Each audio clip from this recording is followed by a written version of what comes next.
Hola, ¿qué tal? Soy Blanche Petrich, estamos en Rompeviento Televisión por Internet. Hoy vamos a lanzar un primer programa de la serie De este lado. Muy bienvenidos. ¿Por qué De este lado?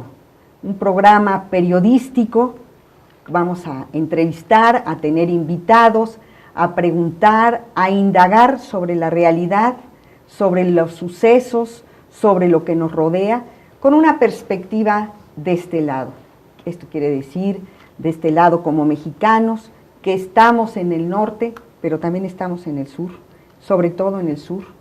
Una mirada de este lado, desde abajo, tratar de explicar y entender los movimientos de resistencia, los movimientos sociales, tratar de darle voz a los que no tienen voz, como se dice.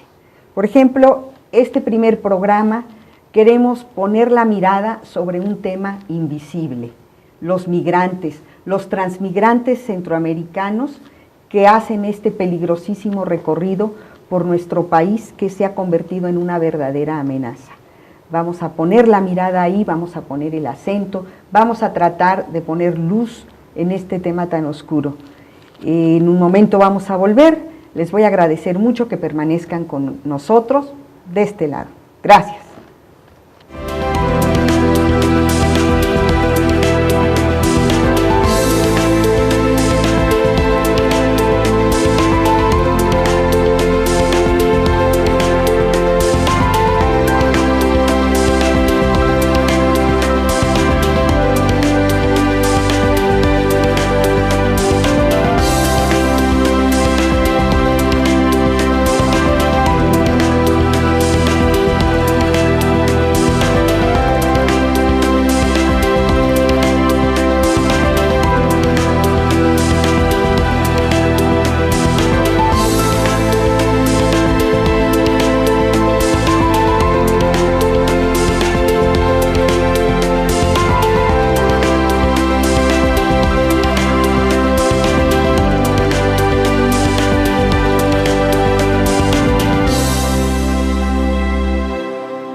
Continuamos de este lado en Rompeviento Televisión por Internet.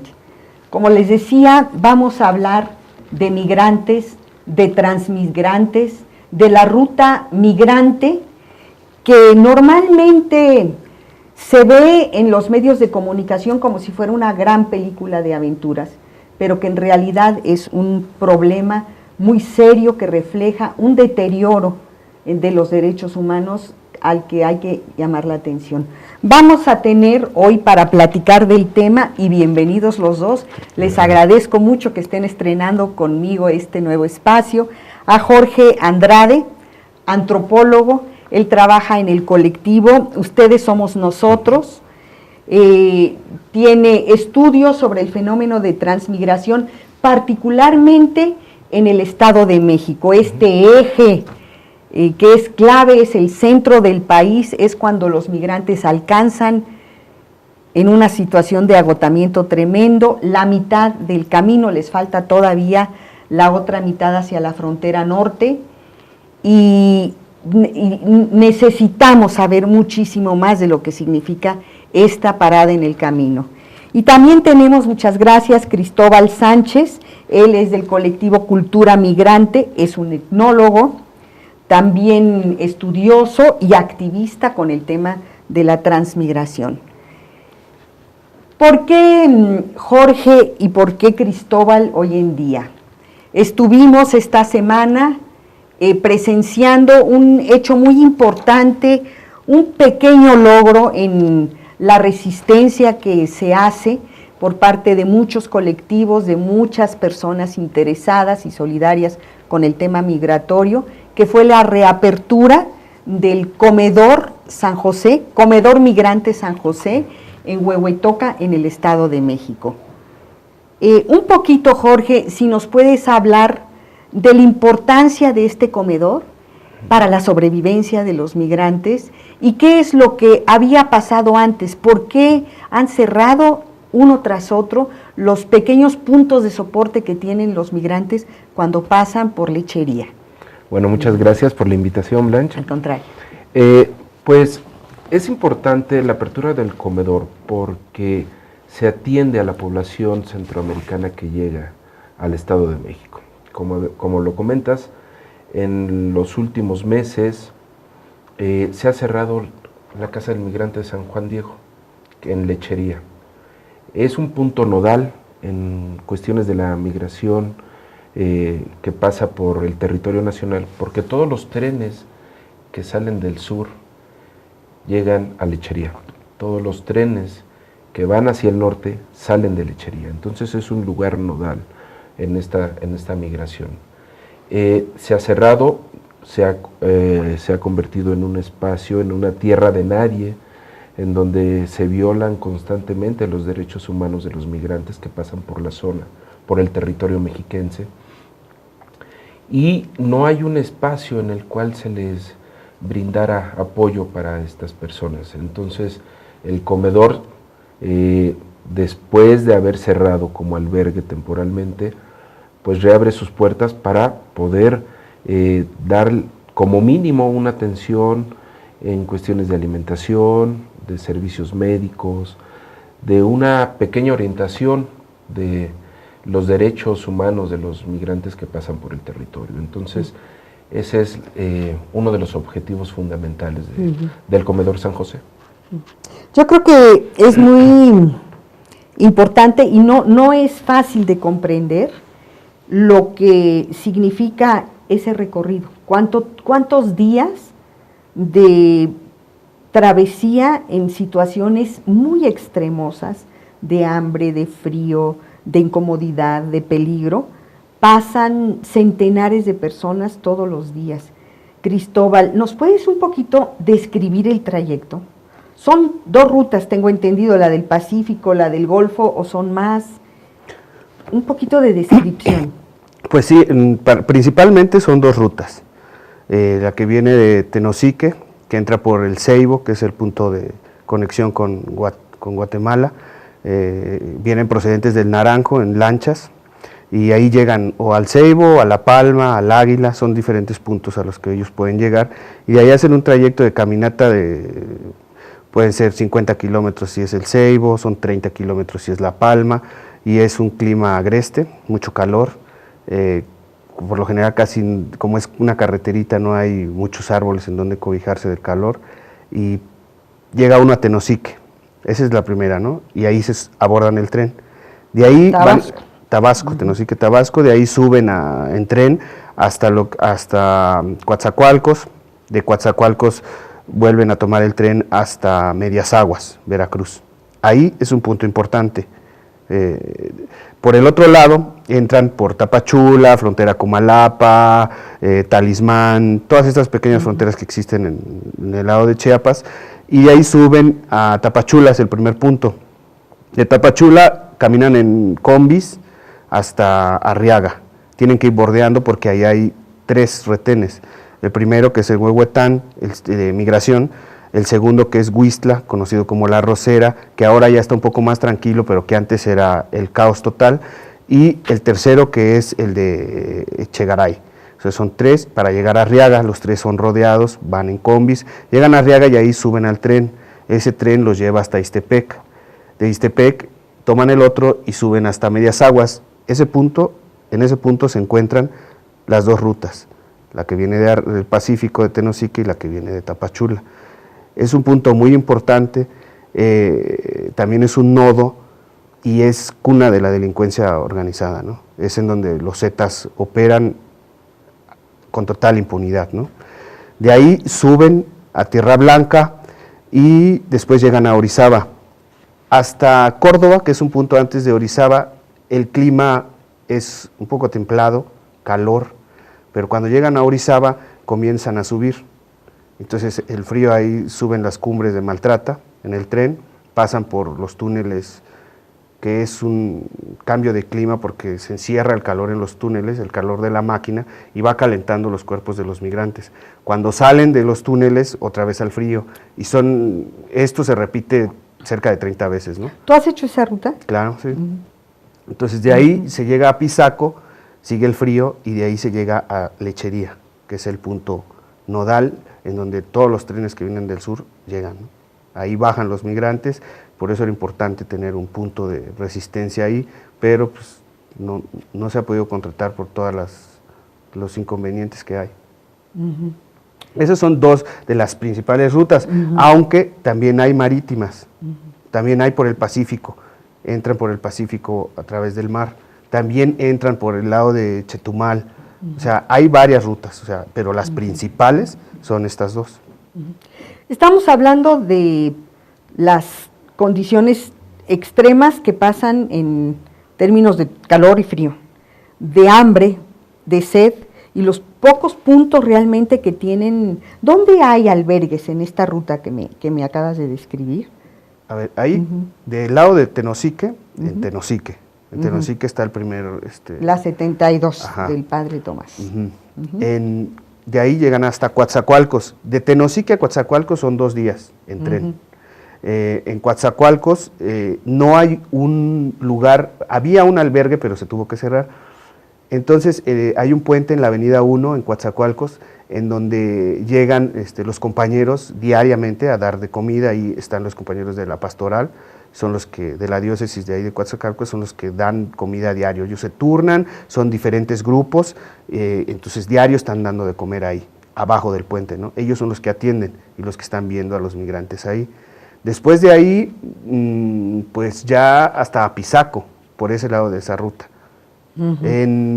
Pasan por las patronas, que ahí pues las patronas les dan comida, igual... Amatlán del Valle, Veracruz. Sí, la patrona, así se llama el pueblo de la patrona. Ahí cuando pasan por ahí, las patronas pues son las que se encargan de darles de comer ahí, pero ahí no frena el tren, va corriendo y ellas se arriesgan y van y dan comida a los migrantes, el tren caminando. De ahí hasta Apizaco, y de Apizaco hasta Huehuetoca.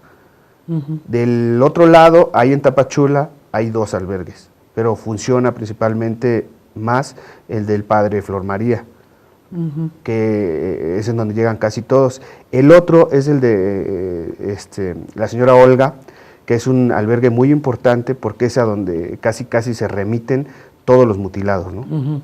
Doña Olga es una persona muy interesante que se ha hecho muchos vínculos y trata de conseguir las prótesis para todos estos migrantes, ¿no?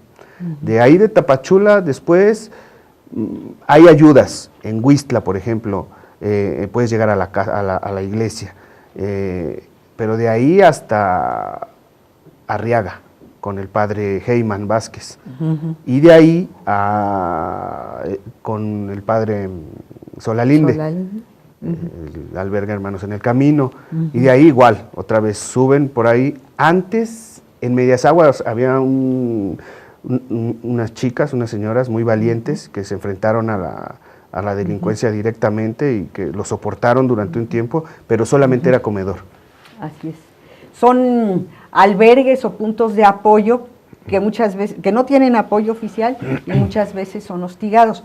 Y eso que no hemos hablado todavía de cómo la delincuencia organizada, zetas, maras, acosan esta migración, secuestrando, asesinando, desapareciendo.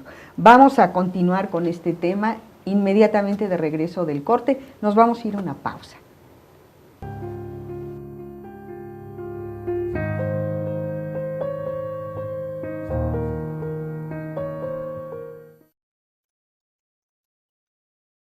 Rompeviento está dirigido a los actores políticos, sociales y civiles de México y del mundo.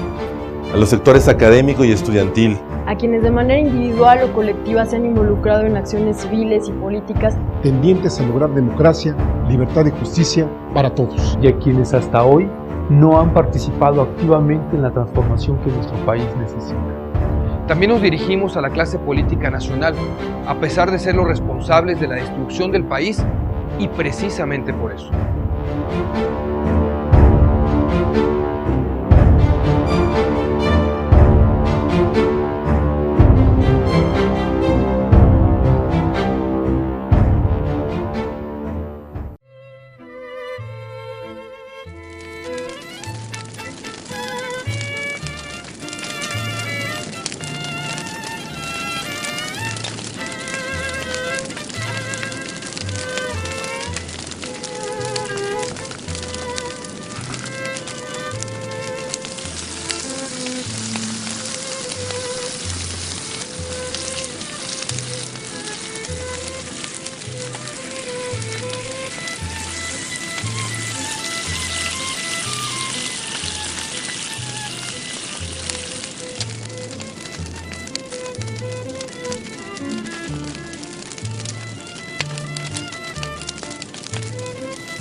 Sabemos que están allá afuera, podemos sentirlos. Sabemos que allá arriba tienen miedo a que la gente se informe, temen al cambio. No conocemos el futuro, no hemos venido a decirles cómo acabará esto. Hemos venido a decirles cómo va a comenzar. Cuando termine esta señal, podremos ver lo que allá arriba han callado. Les mostraremos un medio sin nexos con los poderes fácticos, un medio de comunicación crítico e independiente. ¿A dónde vamos? Es una elección que podemos construir juntos.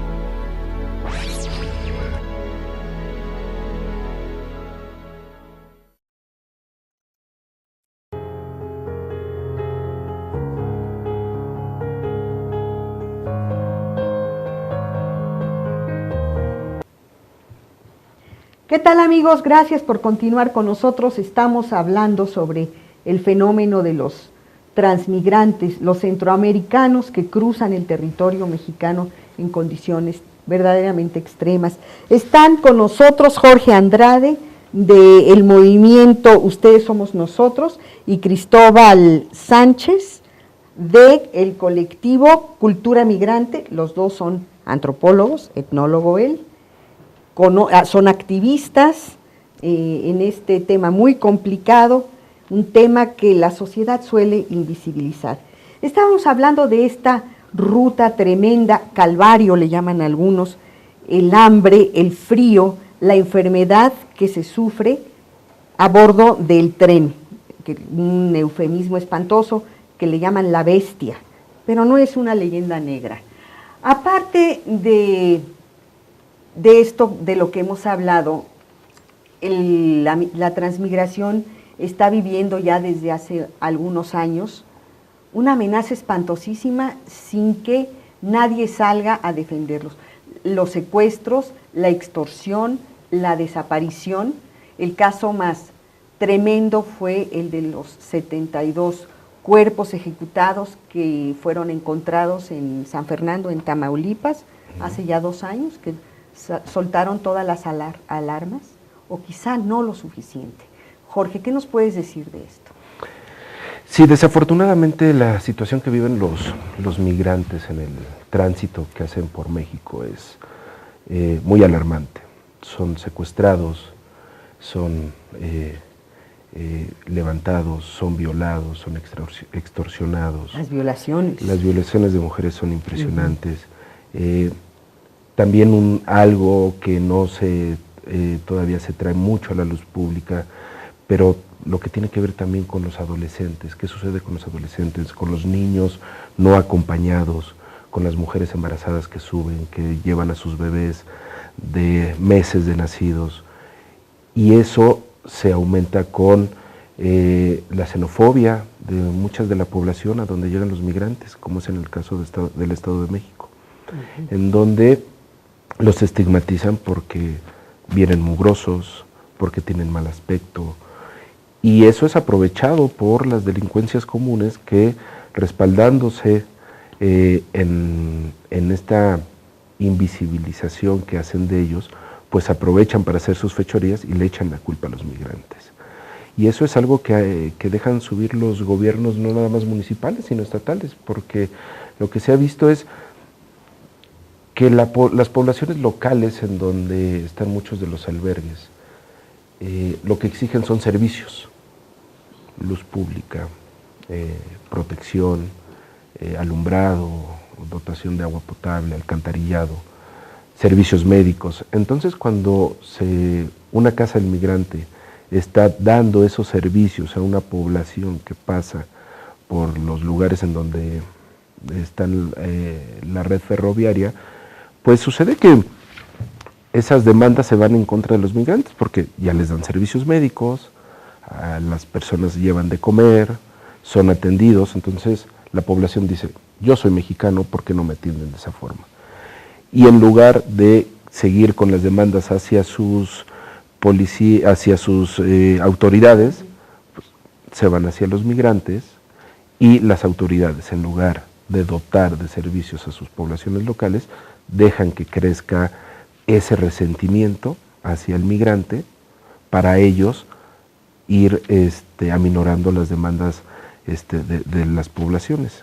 Y es algo que sucedió en el caso de Lechería, que se ha cerrado la casa del migrante porque la población está con estas demandas, se van en contra de los migrantes y las autoridades se lavan las manos. Entonces es una situación muy lamentable la que viven los migrantes que cruzan por territorio nacional. Cuando hablamos de este flujo migratorio, también estamos hablando de los polleros, es decir, de los traficantes de seres humanos. Es una actividad que cae en la ilegalidad y que últimamente parece ser uno de los brazos lucrativos de la actividad de la delincuencia organizada, de los secuestradores, de los carteles poderosos como los Zetas, ¿no? Que se dice que controlan tramos del trayecto entre la frontera sur y la frontera norte.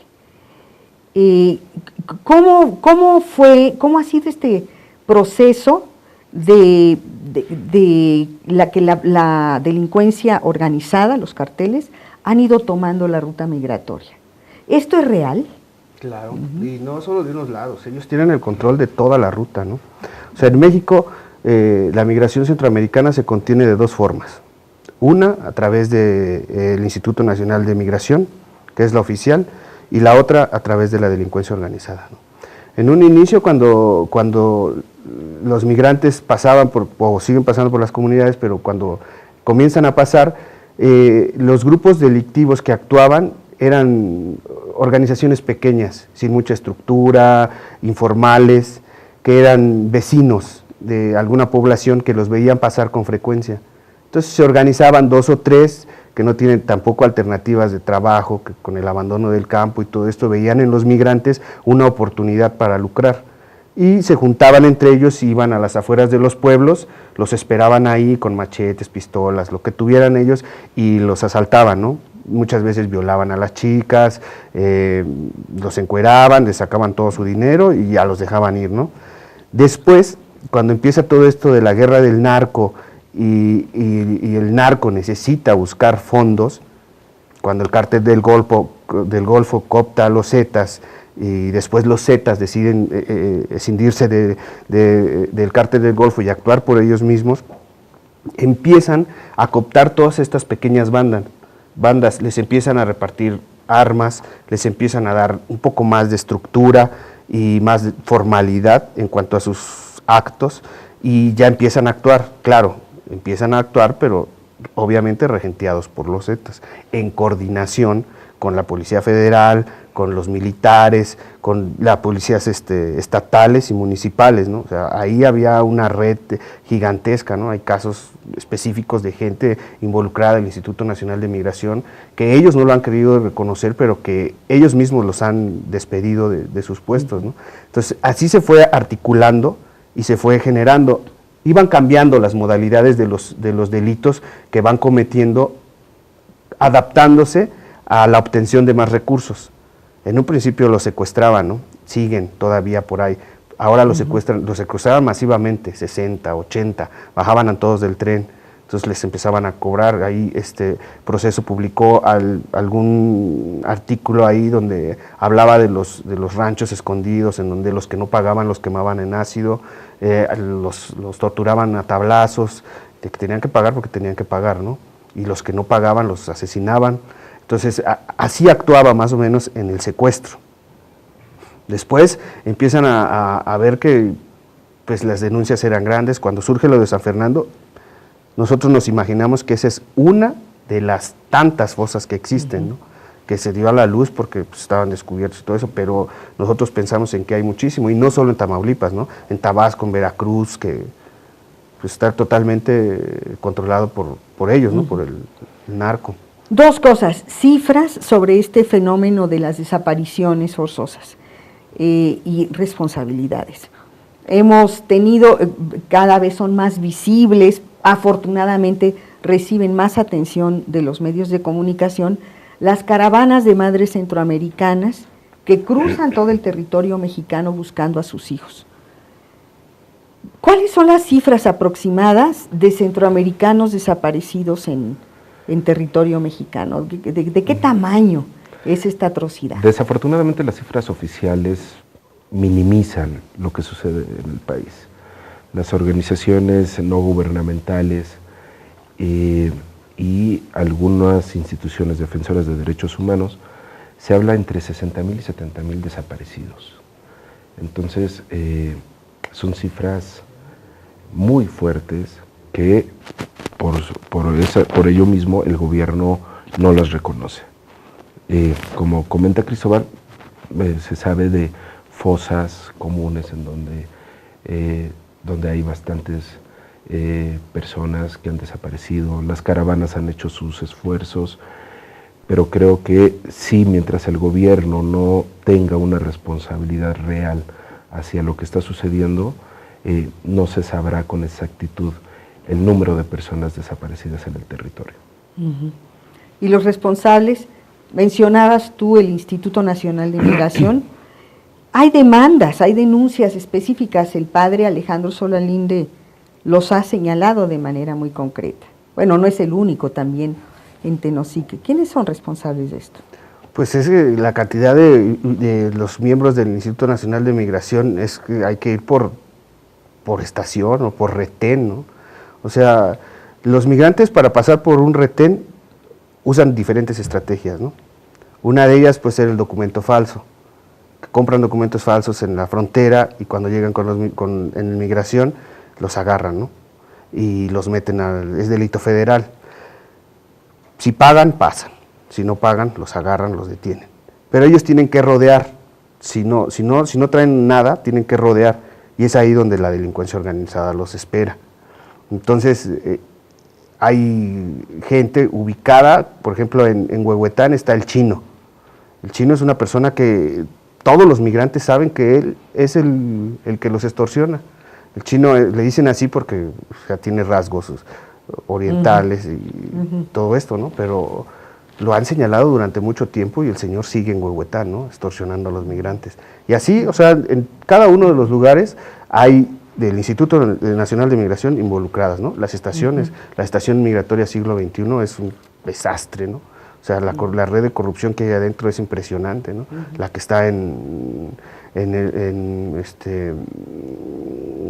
aquí por Coatzacoalcos, en Minatitlán, también es una zona horrorosa, ¿no? Adentro de las estaciones migratorias.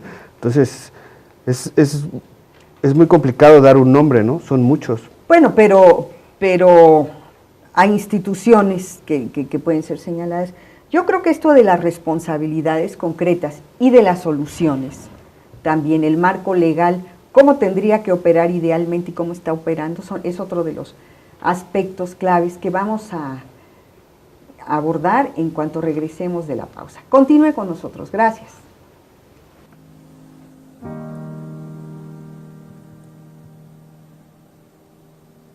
Y no se vale engancharse en la agenda electoral sin haber parado la guerra y el modelo económico que nos está devastando. ¿Cómo vamos a parar la guerra? ¿Qué está pasando en México? Queremos construir, de la mano de la sociedad civil, un medio de comunicación audiovisual crítico e independiente que aporte elementos intelectuales, emocionales y activos para la reconstrucción de nuestro país y nuestro planeta. Un medio no solo para el autoconsumo de quienes comúnmente nos miramos o nos leemos, sino también para ese otro gran sector con el que nunca tuvimos la oportunidad de mirarnos ni de escucharnos. En Rompeviento queremos presentar el otro lado de la noticia, el lado que históricamente nos han negado los poderes fácticos que controlan la mayor parte de los medios de comunicación en México. Queremos poner sobre la mesa aquella información que nos robaron, negándonos el derecho de saber y tener la mirada en lo que realmente está pasando dentro y fuera de nuestro país. En Rompeviento queremos tender puentes de colaboración y apoyo recíproco con aquellos medios de comunicación comprometidos con la verdad, que se han ganado a pulso, con integridad y trabajo, su credibilidad. En Rompeviento, eso queremos.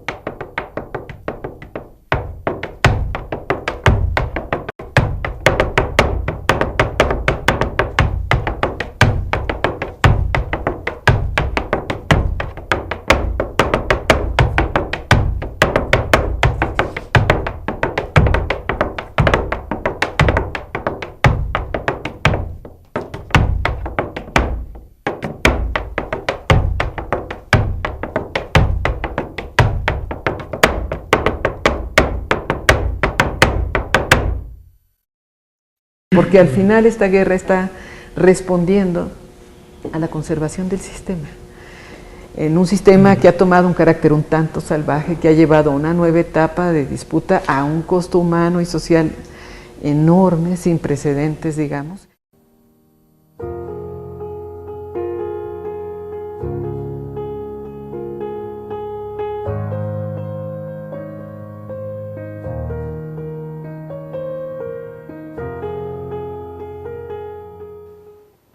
Estamos de regreso de este lado, Rompeviento Televisión por Internet, hablando sobre el tema de los migrantes mexicanos, los migrantes que a nadie le importan, robándome el título de un libro espléndido de un reportero salvadoreño, Carlos Martínez, muy recomendable por cierto.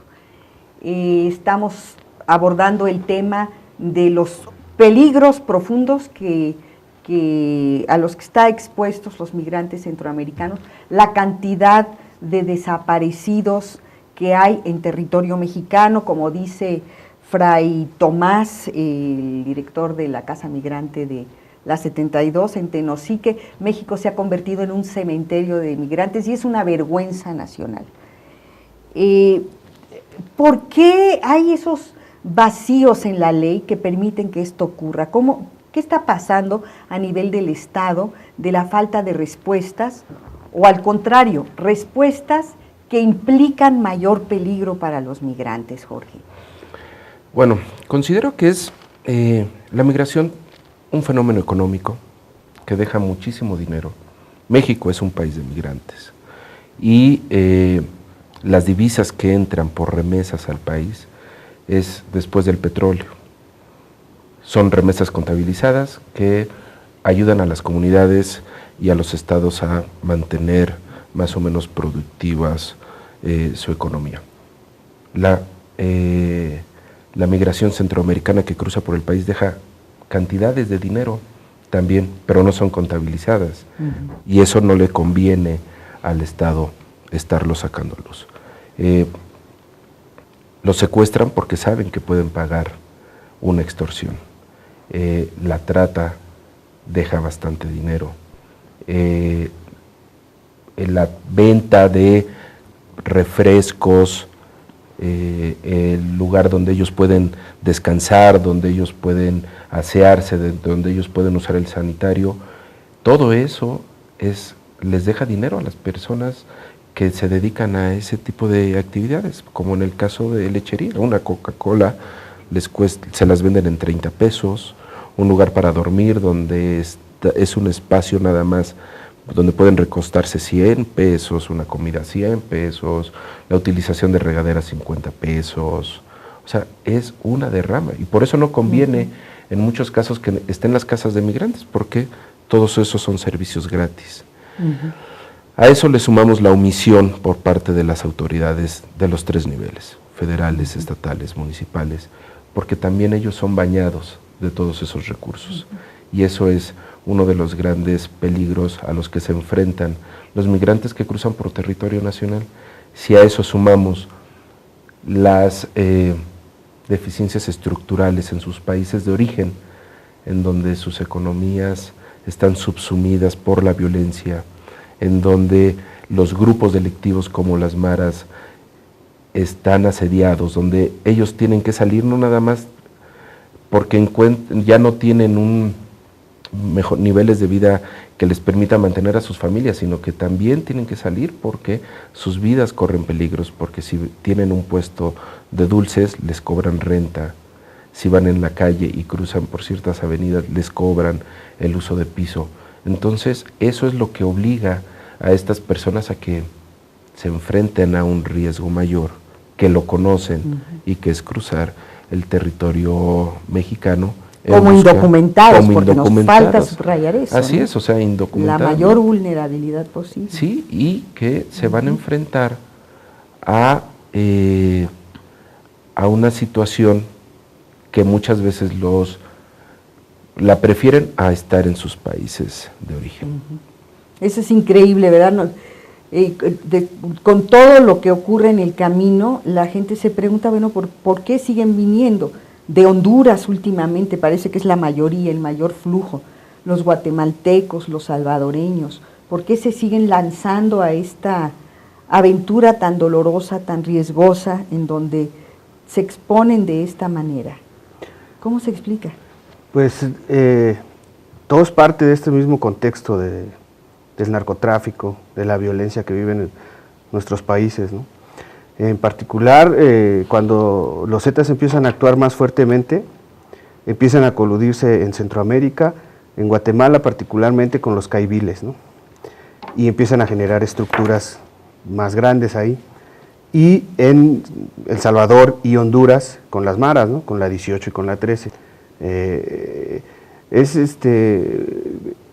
muy fácil explicar estas cosas porque ellos necesitan dinero para operar, necesitan recursos para sacar a sus líderes de la cárcel, para pagar los abogados y todo esto. Entonces ellos empiezan a cobrar renta. Es lo mismo que pasa aquí. O sea, los Zetas, para continuar con su guerra contra el narco, lo que pasó el sexenio pasado, tenían que tener recursos para comprar armas, para sacar a su gente, para hacer sus operativos que hacen. Entonces, es lo mismo que pasa en Centroamérica, ¿no? La gente de allá, las maras, necesitan dinero para operar, ellos. Entonces lo que hacen es, tú tienes una panadería, yo te voy y te cobro renta. Si no me pagas, te mato, te corro. Entonces la gente sale huyendo del país. O sea, la gente de Honduras principalmente está saliendo por eso, ¿no?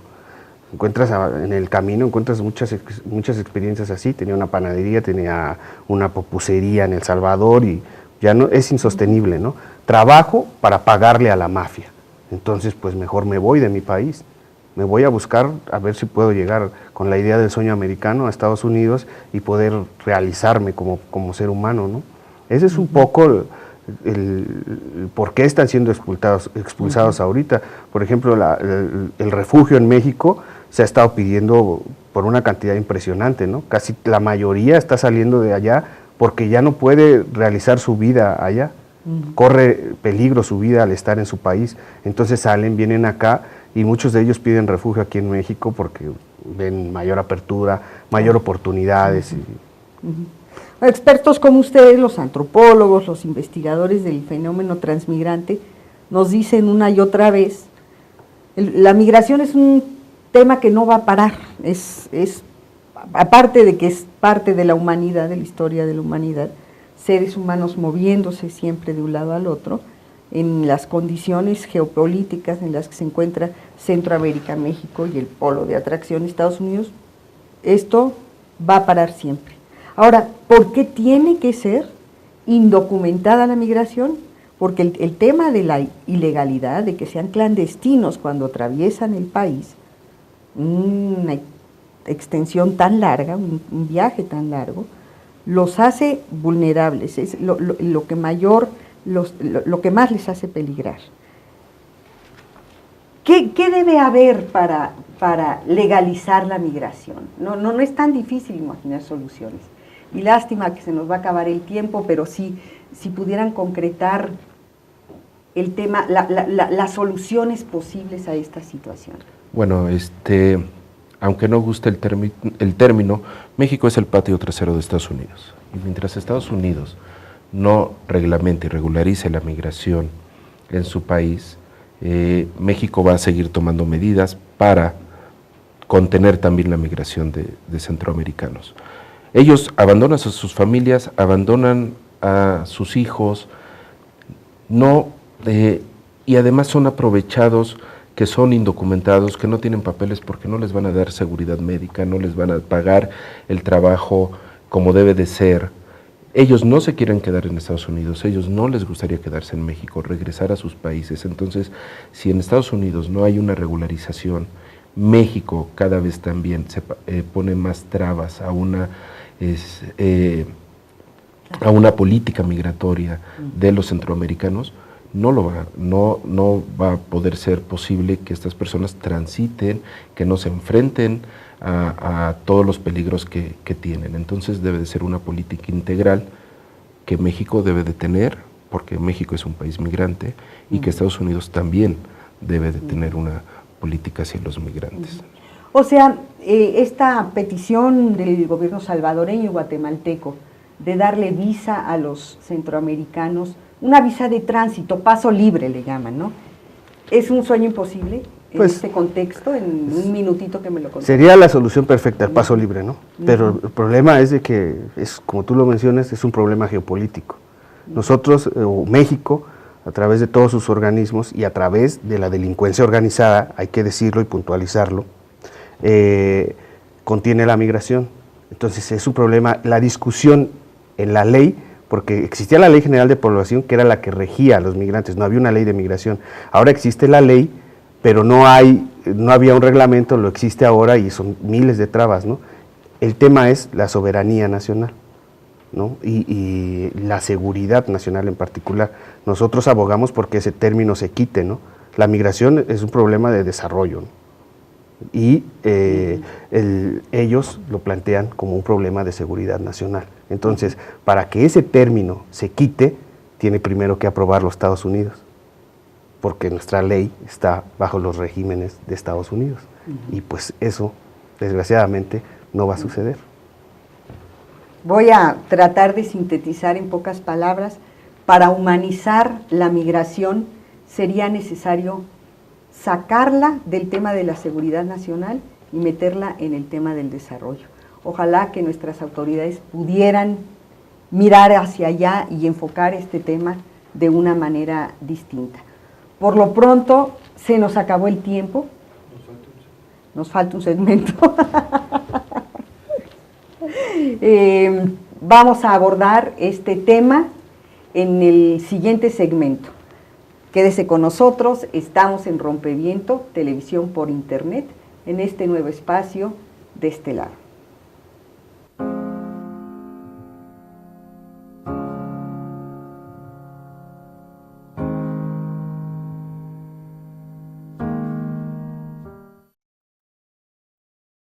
Cuando mueren, tienen el gesto de terror. O sea, yo nada más de imaginármelos, dije, a ver, algo está pasando. En la sociedad mexicana algo está pasando.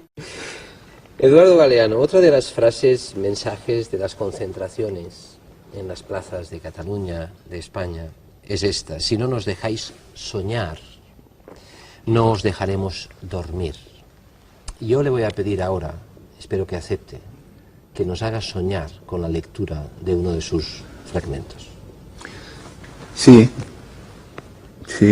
voy a leer unas palabritas que tienen que ver con el derecho de soñar, con el derecho al delirio, a partir de algo que me ocurrió en Cartagena de Indias, hace ya algún tiempo, cuando estaba en la universidad dando una charla junto con un gran amigo, un director de cine argentino, Fernando Birri, y entonces los muchachos, los estudiantes, hacían preguntas, a veces a mí, a veces a él, y le tocó a él la más difícil de todas.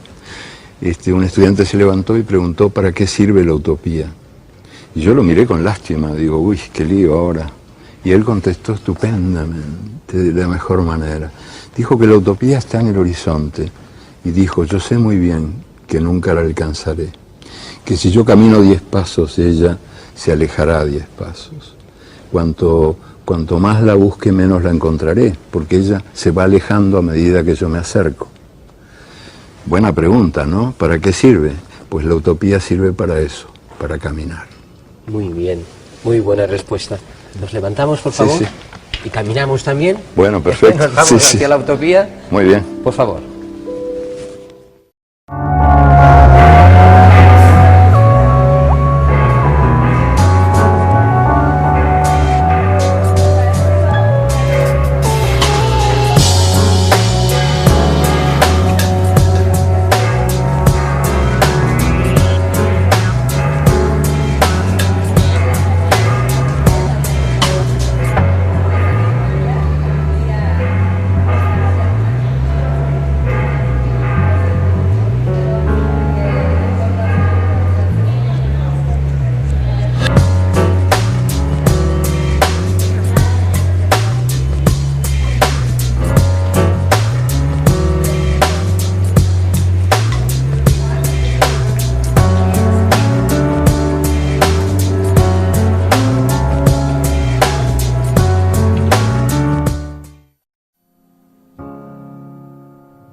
Amigos, seguimos de este lado, Rompeviento, televisión por internet, con el tema de los migrantes centroamericanos que atraviesan por México.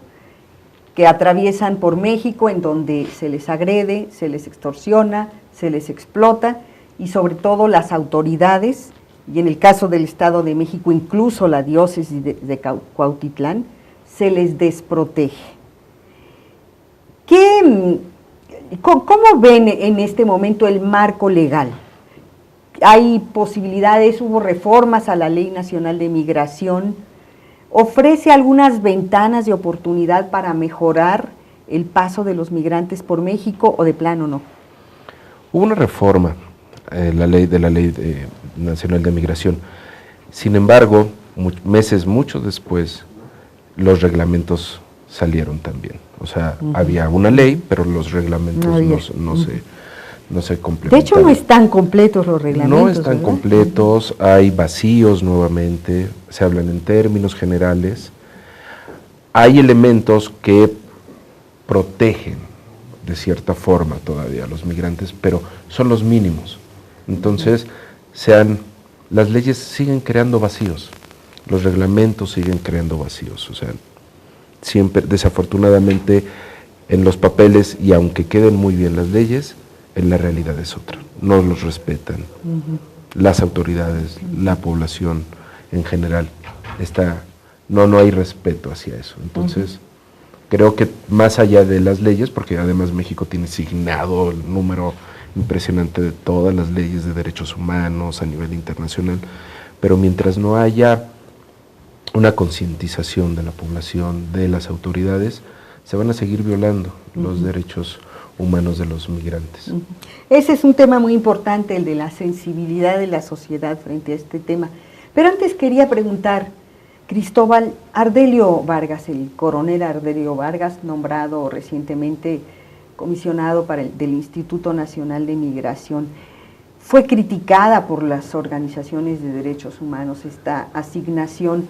¿Cómo la ven? ¿Por qué esa crítica? Bueno, pues es que el Instituto Nacional de Migración se avienta a las buenas, ¿no? Como decimos entre los compas. O sea, se avienta a las buenas porque ha tenido la cantidad de gente represora que uno no se imagina. El señor tiene investigaciones por Atenco y por muchos otros casos más. Oaxaca. Entonces, es especialista, ¿no? Ellos se pulen por poner gente especialista en la represión en puestos importantes. Tenemos el caso también de María de los Mercedes Gómez Mont, ¿no? Que fue una señora que reprimió a los migrantes como nadie los ha reprimido. Hay fotos de su trabajo y sin embargo ellos lo siguieron negando durante mucho tiempo, ¿no? Cuando estuvo en Oaxaca como delegada. En Oaxaca fueron atrocidades las que se cometían en contra de los migrantes, los bajaban del tren, los correteaban, los golpeaban. Nuestro compañero Irineo sacó y documentó fotos de eso y aún así lo seguían negando porque ella se coordinaba con la Marina y el Instituto y la Policía Federal y todos ellos sobre los migrantes, ¿no? Después como premio le dan la Estación Migratoria Siglo XXI, ¿no? Que es la entrada de los migrantes por Tapachula. Entonces, o sea, especialmente a reprimirlos, ¿no? Pues ahora nos dan la sorpresa de que ponen a este señor que pues es catalogado. O sea, una solución policíaca, nuevamente, enmarcada en el concepto de seguridad nacional. Ahí está el en problema. Lugar del desarrollo. Ahí está el problema, porque al final de cuentas sigue siendo, ¿no? Mientras la policía tenga un lugar en este problema, en este fenómeno, siempre va a haber problema, ¿no? Siempre va a ser, porque en ese momento se está criminalizando al migrante. Y esa es la bronca, ¿no? O sea, la distancia que hay entre lo que se dice, entre el discurso y lo que se hace, ¿no? Lo que dice la ley es una cosa, ¿no? Y lo que hace la gente en la práctica siguen rigiéndose bajo los parámetros del anterior, de la Ley General de Población. O sea, lo que nos estás diciendo es que no el cambio de administración, la entrada en vigor de una nueva ley, no está ofreciendo una mejor perspectiva para toda esta situación. Entonces, ¿qué toca? Comentábamos fuera de cámaras que la sociedad civil empieza a tener una respuesta. Me imagino que fue después de lo de Matamoros, ¿no? Del rancho San Fernando. Yo creo que siempre ha estado la sociedad civil apoyando a los migrantes. Si bien es cierto, las 56 casas que existen en el territorio nacional pertenecen a la Pastoral de la Movilidad Humana y están dirigidas o coordinadas por sacerdotes de diferentes órdenes, los que laboran ahí son sociedad civil, en la mayoría de las casas. Laicos, ¿no? Laicos, que pertenecen a movimientos, que pertenecen a colectivos. Un caso, si no emblemático, pero sí un modelo interesante es lo que sucede en el Comedor San José, en donde una serie de colectivos, movimientos, programas de universidades, órdenes religiosas. Bueno, lo que me contabas de ti mismo, tu experiencia. Jorge es maestro en el claustro de Sor Juana y te llevaste a tus estudiantes a trabajar ahí, ¿no? Así es, hay estudiantes que nos acompañaron, que estuvieron apoyando en la carpa temporal que se puso abajo del Puente Independencia, que pertenecen al colectivo, estudiantes de la UNAM, estudiantes de otras universidades, y que son los esfuerzos que vale la pena mantener, que si bien es cierto las autoridades no han tomado en sus manos la responsabilidad que tienen, creo que desde la sociedad civil organizada se puede hacer muchas cosas. Quieren participar, están sensibles, pero todavía nos falta mucho por hacer, y ojalá que la población siga manteniendo ese apoyo y que se sumen día con día, porque es lo que nos va a hacer dar una pequeña luz a toda esta población que pasa por el territorio nacional. Cristóbal, el mensaje xenófobo, estos centroamericanos son malos, son sucios, son criminales, ahí vienen las maras. Lo oímos mucho en la conferencia de prensa, en las preguntas de los periodistas, estas inquietudes. ¿Cómo se puede contrarrestar? ¿Se puede contrarrestar? Claro, o sea, aquí el problema es también lo que los medios difunden, ¿no? La forma en que hablan de ellos, ¿no? Y cómo lo asimila la población, las cosas que ven que hacen los migrantes también. Se reproduce esta xenofobia desde el gobierno hasta la población a través de los medios de comunicación, que los indocumentados o los ilegales, ¿no? Entonces en el discurso de la gente, cuando la escuchas hablar, dicen, es que ahí vienen estos, ¿no?